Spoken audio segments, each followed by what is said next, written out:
When I said publicly in 1991 that the Earth was a living entity that we could communicate with and could communicate with us, people just dubbed me crazy. And now we're seeing scientists who have studied this coming to the same conclusion. The bottom line is this: everything is conscious. What we call creation is like an ocean of infinite energy, which is manifesting itself in different forms. It's like we may perceive ourselves as droplets, if you like, individuals. But if you put a droplet in the ocean, where does the droplet end and the ocean start? The ocean is the droplet is the ocean, and it's the same with us. You may look as you do, I may look as I do, that wall may look as it does, but they're all expressions of the same energy field, manifesting in different ways. So of course the planet itself is a living, thinking, emotional entity.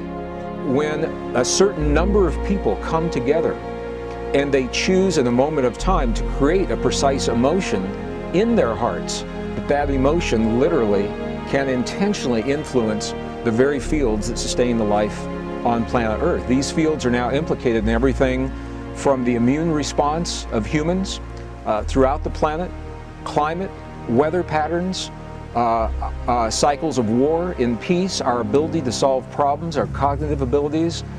All of these, as different as they sound from one another, are all linked to our relationship to the magnetic fields of the Earth.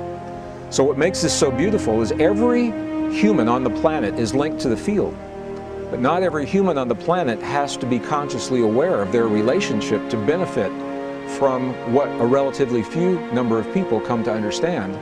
And the bottom line is this, is that when we choose to feel feelings that create what is called coherence in our bodies. Coherence is the language, the quality of the language between our heart and our brain.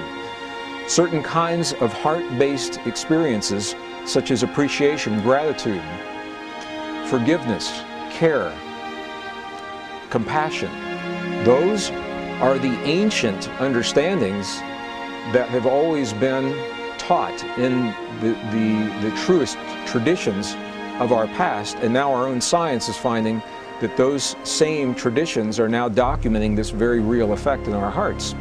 When we can feel those feelings in our bodies, they're mirrored in the field, and everyone benefits from the experience of relatively few.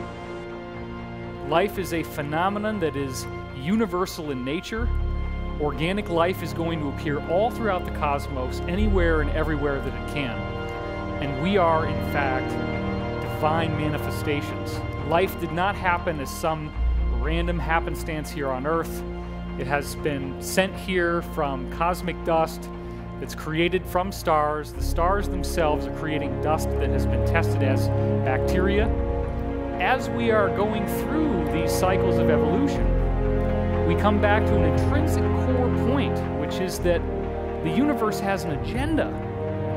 The universe is not just here to let us figure it out on our own.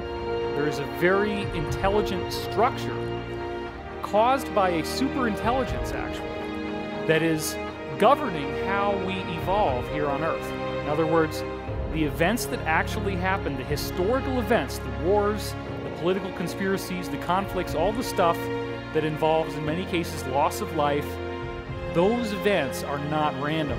There is a structure to history. There is a structure to the events that are happening in our reality.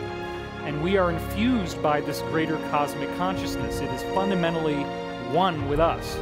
The universe ultimately is only identity. It is only awareness. That's all there is. And this idea of a physical universe is a holographic projection of this greater intrinsic consciousness that gave rise to what we now call existence. We are the most novel thing on this planet. We are everything biology is, plus technology, language, politics, philosophy, art, and so forth and so on. So suddenly human beings become important. not mere cosmic witnesses to a meaningless cosmos, but the cutting edge of a cosmos that glories in order and is moving toward higher states of order. And at the present moment, we are the carriers. Once it was the volcanic processes that shaped this planet. Once it was the life of the early oceans. Once it was the great dinosaurs. But today, humanity represents the cutting edge of complexity and this process of moving toward complexification. So without invoking God or any sort of myth, you give meaning to human life. What is man's purpose? To advance and preserve novelty. You know, this is an ethical position. It means you don't replace rainforests with pastures. You don't censor books. You don't lean on people who make gender choices different from yours. No, the purpose of being a human is to complexify reality even more, to hand on a more diverse, more complicated, more multifaceted universe to our children. You have become who you've become before you came into this physical body. There was already plenty in your vortex that lets you know who you are. You are a lover. You were when you got here. And the first day that you found a reason to hate someone, you felt the discord of that hate. Because the source within you, no matter how justified you think you are in the pushing against of that injustice or that thing that you did not want to see, the source within you will not join you in that hatred. You couldn't feel so bad if source didn't love you so much. What about that? If source wasn't constantly loving you, you wouldn't feel so awful when you find a reason not to feel love. And if source wasn't constantly loving everyone else, you wouldn't feel so awful when you're blaming them either, you see. So once you show yourself actively your own guidance, once you stand in any moment in time and you say, here I am, and source, I know you have an opinion about this child that I'm looking at, and you feel yourself welled up with appreciation, you can feel that your opinion, your approach, your perception right here, right now, is so in sync with the source within you that you are full of the completion of that which is source. That's what positive motion is. The better you feel, the more you are completing or allowing the extension of source right here and now in this moment in time. And the worse you feel, the more your desire to be that is, but the more you are disallowing it, you see. The spiritual world of religion was talking about the invisible moving forces that shape the physical reality, and we call them spirit. And then science only came into existence because it made a detente with the church. In the very early days of science, it said, look, we won't tread on your invisible spiritual domain. We will just study the physical world. And when Newton was able to predict the movements of the planet by just looking at the physical features, then scientists got the ideas, well, if you can understand how the universe operates by just studying the material world, we don't need that invisible stuff. But in 1925, Newtonian physics was incorporated, subsumed by a bigger physics called quantum physics. And quantum physics emphasizes the universe is made out of energy, it's not made out of matter. And then I say, well, what does the quantum physicists call this energy that the universe is made out of? I say, well, they call it the field. I say, what's the definition of the field? I love this. Invisible moving forces that influence the physical world. I go, my goodness, that's the same definition as spiritual that's used for spirit. And I go, yes, quantum physics emphasizing the invisible field as primary to the physical world is essentially reiterating the statement of the spiritual people who talked about the invisible forces shaping our physical existence. And so, by definition, science, the new science of quantum physics, is bringing us back into alignment with the spiritual reality.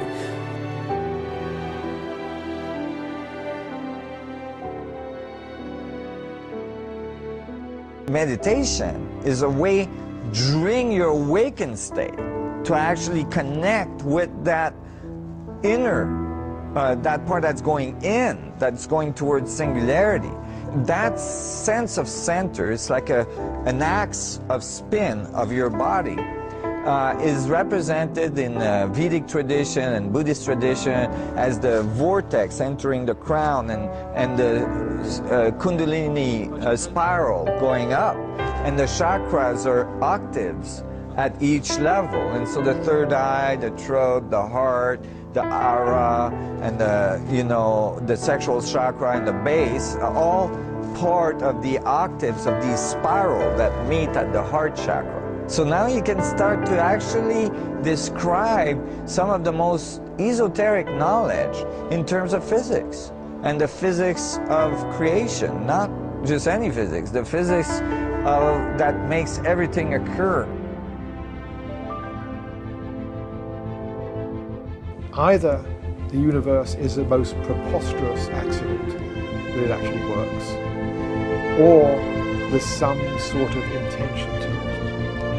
And those who think there's some sort of intention, that doesn't mean to say there's an intender.